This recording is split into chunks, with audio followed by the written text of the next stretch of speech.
Bem-vindo ao canal Criando Raízes.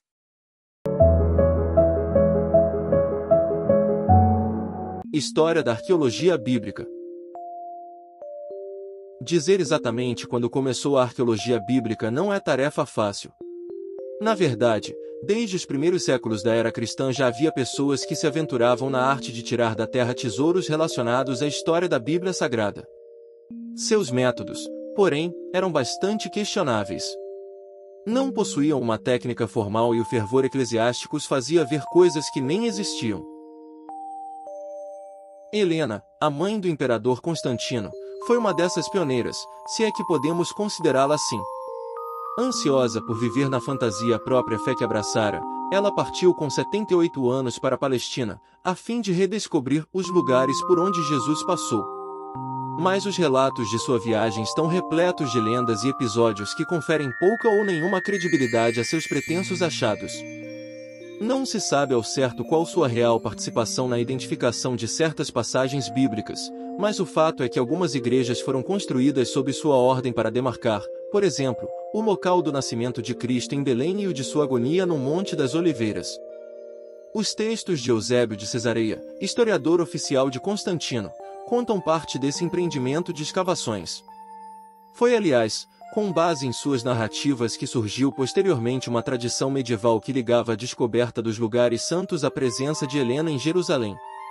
Segundo diziam, foi uma revelação divina que a fez encontrar o local do Calvário. À medida que removiam o entulho, as marcas da crucifixão e a gruta do Santo Sepulcro iam surgindo à vista de todos. Então, subitamente, alguém deparou com um fosso mal cheiroso, onde havia 3 cruzes. O bispo Macário, que a mando de Constantino acompanhava o processo, orou a Deus para que revelasse qual dessas seria a cruz de Cristo. Então trouxeram uma mulher doente e a fizeram deitar em cada uma das peças de madeira. Quando seu corpo tocou a terceira, ela ficou curada e assim compreenderam que se tratava da legítima cruz de Cristo. A Pedra de Roseta. Foi somente a partir do fim do século XVIII que a arqueologia das terras bíblicas passou a ter critérios de maior rigor científico. Tudo começou com o que parecia ser o maior fracasso das conquistas napoleônicas, sua derrota na campanha do Egito, de 1798 a 1799.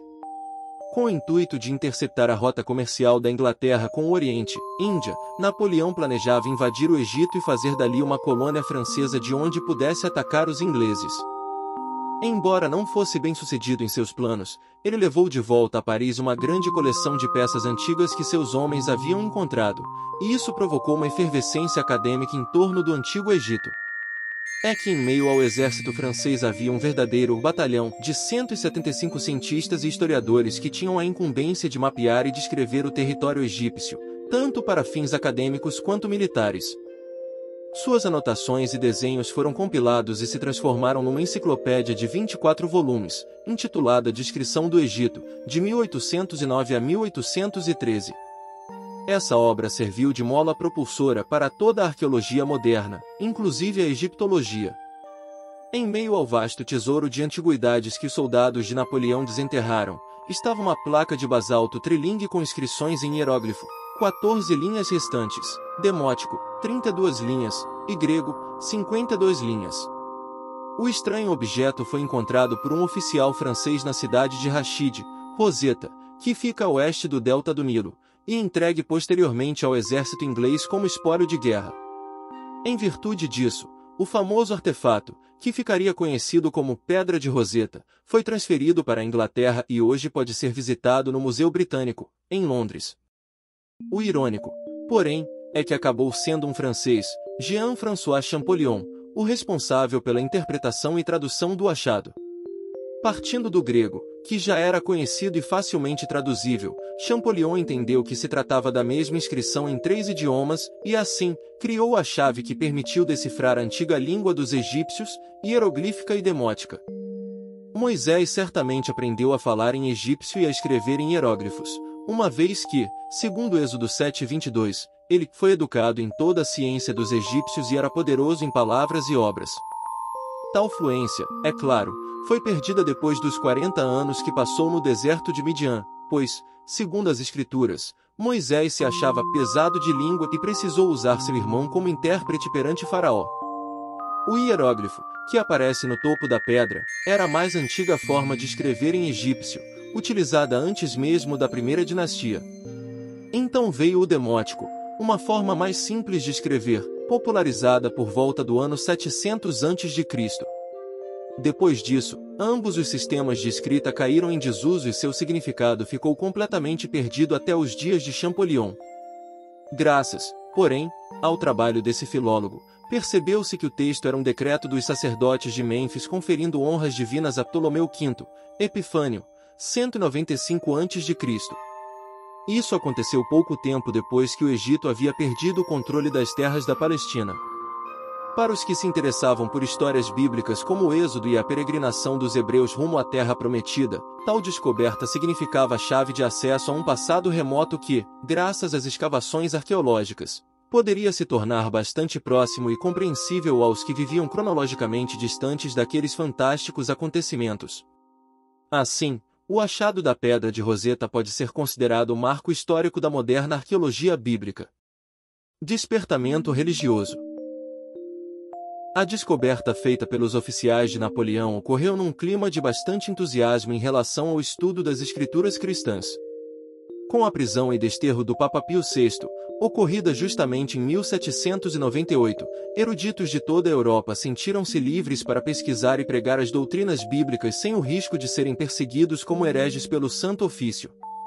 Assim, o fim do século XVIII foi caracterizado por um grande despertamento religioso que invadiu toda a Europa e os Estados Unidos.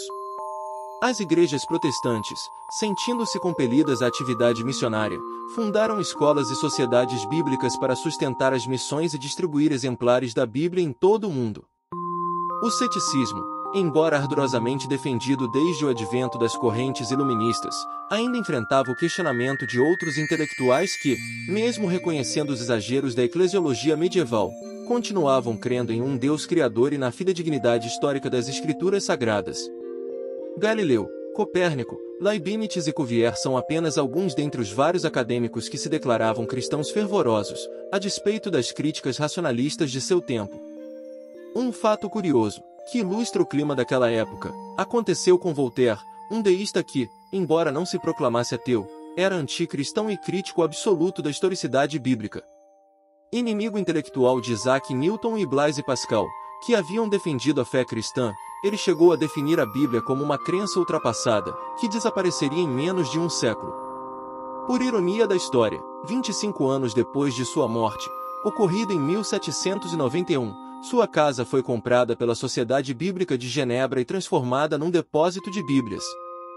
Com o avanço das várias atividades missionárias, cresceu a demanda por novas traduções que alcançassem povos distantes, e isso provocou um retorno ao estudo das línguas bíblicas originais. Uma consequência disso foi a busca por uma maior interação com o ambiente geográfico onde tudo aconteceu. Assim, a arqueologia tornou-se uma ciência que veio sob medida para atender à demanda dos novos tempos. Corrida arqueológica. O despertamento provocado pelos achados egípcios fez com que muitos eruditos e aventureiros embarcassem em uma verdadeira corrida pelo ouro arqueológico, que talvez não trouxesse riqueza material, mas revelaria um inestimável tesouro, a compreensão mais clara das escrituras judaico-cristãs. O mundo respirava uma atmosfera de grandes revoluções na ciência, na indústria, na sociologia e nos estudos da história humana. O tempo parecia acelerado e os eventos ocorriam de modo muito rápido, mudando, num curto prazo, os rumos da civilização ocidental. Era como se a providência divina estivesse costurando a trama e a urdidura dos acontecimentos, a fim de dar ao mundo uma redescoberta das verdades bíblicas. Nesse afã, as demais terras do Oriente Médio seriam o próximo destino dos que estavam ávidos por novas descobertas. E a providência não deixou de recompensá-los. Naquele tempo não havia sistema de passaportes, vistos ou demasiadas burocracias governamentais.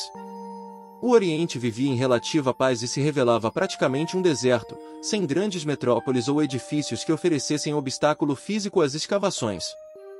O povo era, em sua maioria, formado por nômades, beduínos, e sua tradição oral ajudava bastante na busca por antigas localidades. A paisagem, modificada apenas pelas gigantescas dunas, permanecerá intacta ao longo dos tempos, de modo que a resposta para antigas perguntas parecia finalmente estar por toda parte, bastava escavar um pouco e milênios de história surgiam majestosos à vista de todos. Mas nem tudo eram flores. Ladrões de sepulturas e comerciantes de antiguidades tornaram-se os primeiros inimigos da arqueologia bíblica. Sua falta de escrúpulos e seus interesses meramente comerciais fizeram com que muitos achados se perdessem ou fossem permanentemente destruídos. Depois vieram os conflitos armados e a compreensível desconfiança dos povos orientais em relação ao Ocidente, que nem sempre representou bem o cristianismo que professava. O resultado foi que, a despeito do grande auxílio que a arqueologia ainda presta ao estudo da Bíblia, o que se descobriu até hoje não chega a 5% do que poderia ter sido encontrado. Ganâncias, preconceitos, ignorância e desonestidade foram e continuam sendo os piores inimigos desse tipo de pesquisa. Finalmente, a Palestina. De todos os territórios que compreendem o mundo bíblico, a região israelense, que na época era totalmente denominada palestinense, foi o centro de maior atenção, tanto para os árabes quanto para judeus e cristãos. E que ali está a cidade de Jerusalém, reconhecida mundialmente como o centro dos três grandes segmentos monoteístas da humanidade: islamismo, judaísmo e cristianismo. Para os muçulmanos, ali foi o ponto de partida da peregrinação do profeta Maomé rumo ao paraíso. Para os judeus foi a cidade do rei Davi, local do quase sacrifício de Isaac. Finalmente, para os cristãos, o território sagrado da morte e ressurreição de Jesus. Desde o período das Cruzadas, Jerusalém já era alvo de militares e peregrinos que, embora não tivessem um propósito arqueológico, reviravam a terra em busca de relíquias que pudessem ser vendidas como objetos sagrados. Muitos nobres da Europa compravam estes artefatos, pois acreditava-se que eram mágicos, tinham o poder da cura e ainda conferiam ao proprietário perdão para centenas de pecados. A disputa por objetos vindos da Terra Santa era incontrolável. Só a coleção de Frederico, o Sábio, príncipe da Saxonia, de 1486 a 1525, contava com mais de 19.000 peças, entre as quais destacavam-se um pedaço da sarça ardente, ferrugem da fornalha de fogo onde estiveram os companheiros de Daniel, leite do seio de Maria, uma pena da pomba do Espírito Santo e pedaços do berço de Cristo. Isto para citar apenas algumas. Uma exposição pública desses artefatos em 1516 garantia a quem pagasse o ingresso uma redução da pena no purgatório que passaria de 1.902.207 de anos para apenas 270 dias. Opondo-se a esse sistema, Lutero chegou a ironizar perante seus alunos em Wittenberg, conforme um diálogo sugerido por Eric Thiel, que os colecionadores haviam trazido tantos ossos de santos para a Europa que, somente na Espanha, poderiam ser vistos os corpos de 18 dos 12 apóstolos. Contudo, a despeito dos excessos, não se pode negar que houve também casos excepcionais de viajantes que deram mais importância aos aspectos geográficos e científicos do que à efervescência contemplativa dos peregrinos e dos caçadores de relíquias. Assim, podemos mencionar relatórios como o do médico Leonard Hauschel, 1575, ou do pesquisador Jean Zoallart, 1586, que foram, sem dúvida, valiosas contribuições para os estudos posteriores. Após o fim da Idade Média, com o progressivo declínio das relíquias e peregrinações, um vigor mais científico começou a ser gradualmente visto nos relatórios de viagens feitas à Palestina. O resultado foi a produção de importantes tratados utilizados até hoje para compreender, por exemplo, a topografia da região. Um marco significativo dessa nova etapa foi a obra de Adrien Relin, intitulada Palestinas Monumentis Veteribus Illustrata, publicada em 1709. Mas foi somente em 1838 que o explorador americano Edward Robinson revolucionou a exploração da Palestina, inaugurando propriamente a pesquisa arqueológica naquele lugar. Bom conhecedor de várias línguas semíticas, principalmente o árabe, ele e um amigo percorreram várias vezes toda a região, identificando localidades históricas, principalmente em Jerusalém, e desenterrando importantes estruturas. Fruto de seu trabalho foram as descobertas dos muros que contornavam Jerusalém no primeiro século e o arco que hoje leva o seu nome e que, nos dias de Cristo, dava acesso direto ao pórtico do santuário. Nos anos que se seguiram, fundaram-se importantes organizações científicas patrocinadas por europeus e americanos, cujo objetivo era aprofundar ao máximo o conhecimento arqueológico da região. Entre as entidades inauguradas, temos o Palestine Exploration Fund, 1865, a American Palestine Exploration Society, 1870, e a École Biblique de Saint-Étienne, 1892, que se constituíram como a base de importantes escolas existentes até hoje. Os resultados, a princípio, foram bem mais modestos do que se esperava. Porém, o caráter pioneiro desses empreendedores deve ser louvado, pois suas pesquisas abriram caminho para importantes estudos posteriores. Por fim, este histórico não poderia deixar de citar a figura ilustre de William Foxwell Albright, de 1891 a 1972, um dos maiores arqueólogos de todos os tempos. Embora fosse oriundo de uma linha humanista, Albright era um profundo defensor da historicidade bíblica.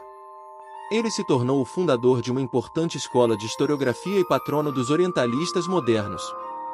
Hoje, infelizmente, com o crescente aumento de autores que negam a ação direta de Deus na história, alguns o têm reputado por acadêmico ultrapassado. Porém, muitas de suas descobertas e interpretações continuam insuperadas em nosso tempo. Afinal, trata-se de um homem que recebeu nada menos que 30 títulos de doutorado honoris causa e labutou por 60 anos no Departamento de Assiriologia da conceituada Universidade Johns Hopkins, em Baltimore, Estados Unidos. De todas as suas contribuições, nenhuma foi maior do que a de mostrar a um mundo cético a confirmação da história bíblica que nos vem através dos achados da arqueologia. Tema para o próximo vídeo.